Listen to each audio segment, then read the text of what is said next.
Hello YouTube, William here. Today we are looking at a 1999 Samsung SE 130. This excavator came to us out of, I believe it was Michigan. Could have been Wisconsin, can't quite remember. Charles and I have always wanted one, and so we finally found one that was reasonably priced, and this is it. We've already done some things to it. There's kind of 7 trillion different bucket changing and welding on excavator thumb videos out there on YouTube, so I just skipped that. We had a local welding shop help us put this on because I kind of got away from using stick welders, and it's a lot more efficient to just have them come out, buzz it on. They do it every day instead of me trying to MIG it. We bought this Tiger bucket right here. I believe it's kind of more for rock. I think these Tiger teeth are rock teeth, but I think they'll do excellent in digging up trees, which is what we're wanting to do. Bodine excavator thumb. These come out of Canada. I think they're a little bit on the low end, but cheap excavator, cheap thumb works for me. Kind of hoping it's all welded on right. I didn't really want to delete these little braces that were down here on the end of the stick. So that's kind of just where we tentatively put the thumb. Kind of fingers crossed that it's all correct and works well together. These fingers I do think are a little bit on the long side, but those can easily be shortened at a later time. And the cab is what I'm working on today. Looking here at the cab, this unit has seen some better days. I have the footrests removed due to a welding project we have. I removed this piece of plastic just to vacuum out using our large 55-gallon Twin City vacuum.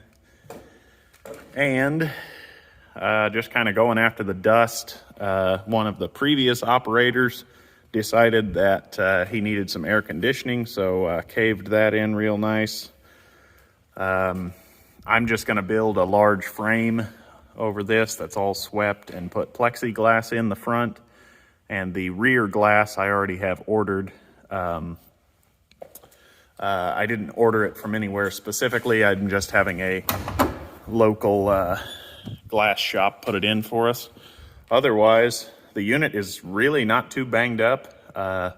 It was a trade-in from a company that sold it new, and they just upgraded, wanted to trade it off, so a gentleman up north put it on Facebook Marketplace, and we found it and grabbed it. Something that did draw us to this model, it has the 4 BT Cummins in it, and we believe that this unit has about 6,000 to 7,000 hours on it. It has 2 separate hour gauges. Anyway, with that being said, I will show you what we're working on today. Here you can see, looking in the front of the cab, I've been vacuuming. This was all about 1 inch deep. I do have the rubber mat for this. It's out back, letting the rain pressure wash it a little bit for us. This foot pad is in pretty good shape, foot rest I should say rather. So this will be my pattern, and then this one, unfortunately, since they just let the machine set open in the elements, rotted off. I still have the pieces here. Probably could just go MIG them back together, but I'm pretty handy with a plasma cutter and a welder, so I'll just put a new piece on. And real quick, I'll walk over and show you. Here's our rubber mat. We have our anti-cattle device up, just letting the rain kind of wash that. That was all about 1 inch deep. It's kind of sad to see a machine treated like that. That is still pretty tight in our opinion. We do have 1 leak around the slew motor. It's not too bad. we're just hoping to kind of clear some fence rows with it, get it up into shape, see if we like having an excavator on the place. And then we will continue to have one, or we'll sell it off once we fix it up a little bit.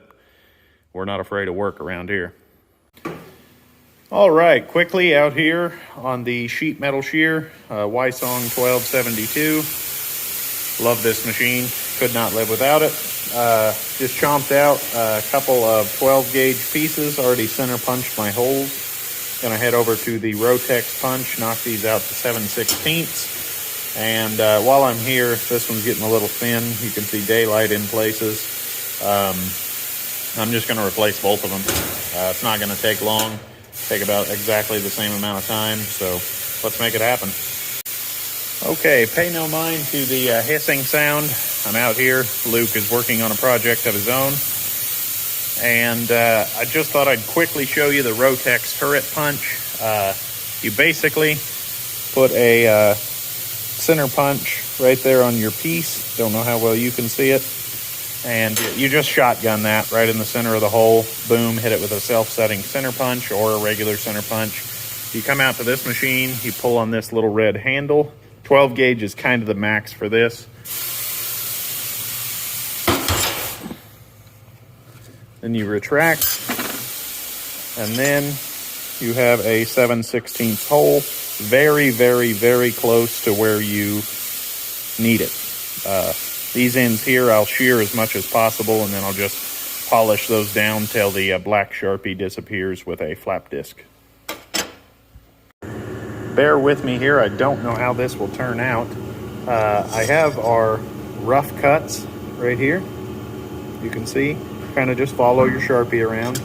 What you do, you slide this under one of the foot pads here, and you look down the slit here. Don't know how well you will be able to see.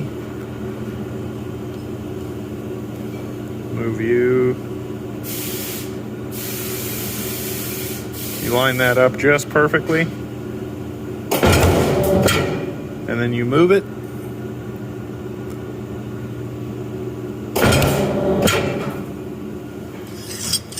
And then you get your piece whittled down. You can see the different cuts there. Sorry, there's a lot of light bouncing around in here. You get it whittled down, and then you just polish to the end of the Sharpie marker with a flap disc. I'm leaving these just a little bit proud. You can still see some of the Sharpie marks.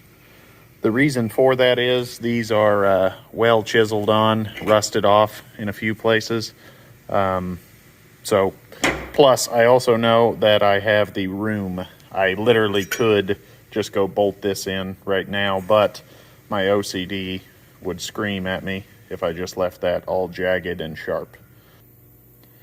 All right, we have our first tack weld on.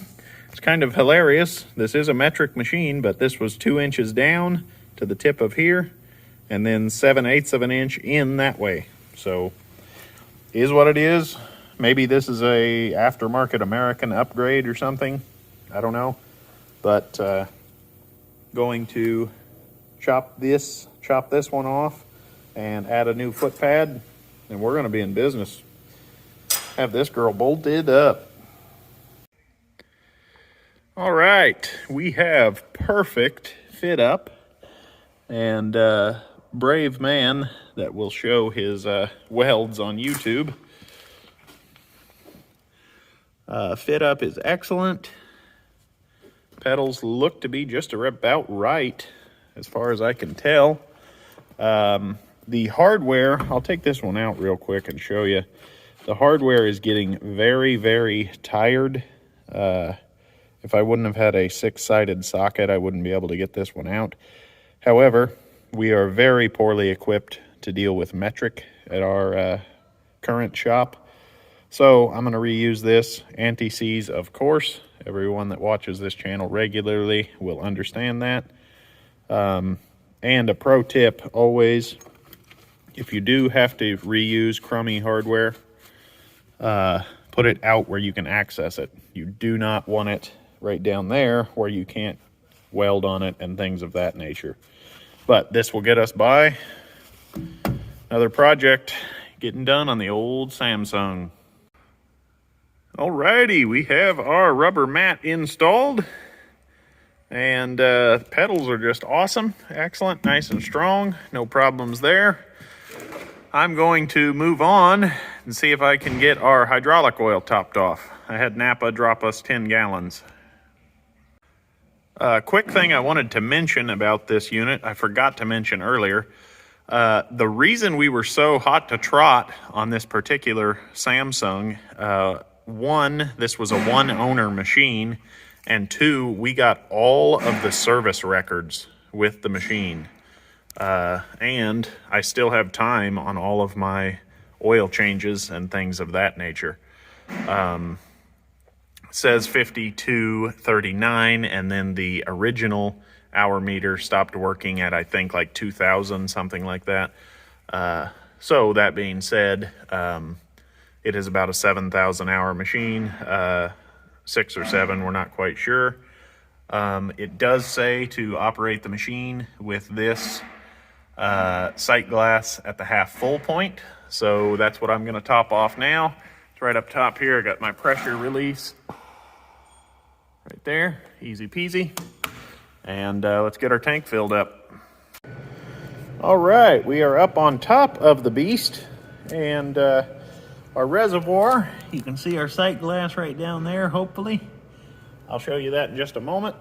And my particular excavator, it does talk about what proper oil to use. I already had Napa deliver the proper stuff. Very, very simple. Large O-ring gasket right here on this surface here. Tighten down your bolts accordingly.